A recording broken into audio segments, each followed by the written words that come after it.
solidarité, engagement, bénévolat, Radio Fidélité au cœur des assauts.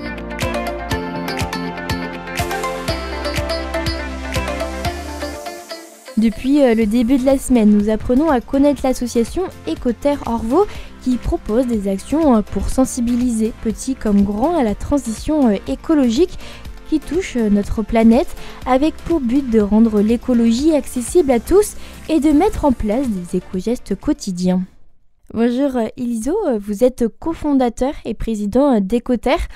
En faisant mes recherches sur votre site internet, je suis tombée sur le message « On sensibilise sur le sujet de l'écologie, mais non politique ». Pouvez-vous nous en dire plus ? Oui, alors en fait, c'est non politique ou apartisan, transpartisan comme on veut. C'est-à-dire que on est plus pour une écologie en gros scientifique. Par exemple, nos ramassages de déchets, pour y revenir encore, nous on fait une caractérisation des déchets à la fin des ramassages. C'est-à-dire qu'on va compter les déchets un par un pour alimenter une base de données scientifique nationale qui est zéro déchet sauvage. Pour par exemple les rapports scientifiques, le GIEC, ce genre de choses. C'est vraiment dans une démarche de science, de recherche, et pas seulement ramasser des déchets pour faire quelques photos et voilà, c'est beau pour Instagram. C'est vraiment une démarche scientifique. Sensibilisation, c'est pareil, on s'appuie sur pas mal de recherches, de chercheurs.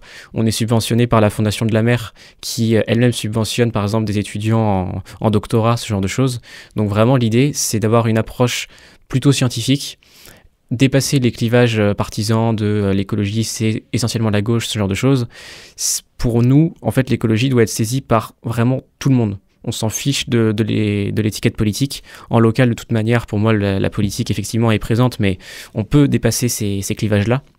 Donc voilà, c'était pour ça qu'on avait mis non politique. On a changé maintenant pour apartisan parce que, moi je suis étudiant en sciences politiques et effectivement l'écologie non politique c'est un peu un débat qu'on a et donc on a préféré mettre apartisan. Mais voilà, l'idée c'est vraiment que tout le monde soit sensibilisé à l'écologie. Parce que l'écologie peut dériver vers la politique ? Très rapidement, ouais. C'est le problème, c'est l'écologie. Moi, c'est pas mon. Enfin, là, je parle au nom du CA d'Écoterre, mais l'écologie est très vite prise par la gauche. Et c'est vrai que nous, là, la mairie actuelle d'Orvault est de gauche, donc forcément, ils nous soutiennent. C'est un maire écolo, donc voilà, il nous aide énormément. Mais c'est vrai que sur d'autres communes, on voit que certaines associations qui agissent de la même manière que nous sont moins soutenues parce que c'est des mairies de droite ou ce genre de choses. Donc, nous, on veut vraiment que ce soit ouvert à tous. Et ce problème de droite-gauche est un petit peu problématique parce que l'écologie, c'est essentiel, mais pour tout le monde. C'est même pas... Ça devrait pas être politique, mais malheureusement, ça l'est. En France, 4,2 millions de personnes sont fortement touchées par l'éco-anxiété. Est-ce qu'au sein de votre association, vous ressentez cette anxiété ? Les gens nous en parlent assez régulièrement. Moi, personnellement, je le ressens pas trop encore. À part à certains moments, mais pour l'instant, ça va, c'est gérable. Mais je sais qu'il y a une personne dans le CA qui est assez éco-anxieuse et qui en parle souvent en disant que tout va mal, on va dans le mauvais sens, tout s'effondre. Techniquement, c'est pas tellement faux, mais c'est vrai qu'il faut, je pense, être positif et aller vers quelque chose de positif, justement. Mais quand on voit que nous, les bénévoles, les adhérents nous en parlent régulièrement en disant « Ah, moi, je suis anxieuse pour l'avenir, pour mes petits-enfants, ce genre de choses », on comprend tout à fait et c'est logique, vu ce qui se passe, la dégradation de la biodiversité, c'est alarmant, c'est catastrophique. Et il n'y a pas grand-chose, malheureusement, qui est mis en place actuellement. Donc... pas suffisamment, je veux dire.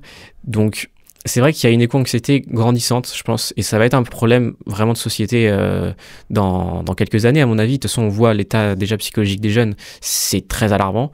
Donc, ça, je pense que ça va être un réel problème et il va falloir saisir ces enjeux-là, du coup, là, à l'échelle politique. Est-ce que Écoterre d'Orvault, ils vont travailler aussi sur cette éco-anxiété ? On va justement avoir un intervenant pour les rencontres d'Écoterre filmées et qui va parler exclusivement d'éco-anxiété. Voilà, ce sera vers normalement septembre-octobre, on n'est pas encore sûr, mais effectivement on va parler de ce sujet-là. Ouais.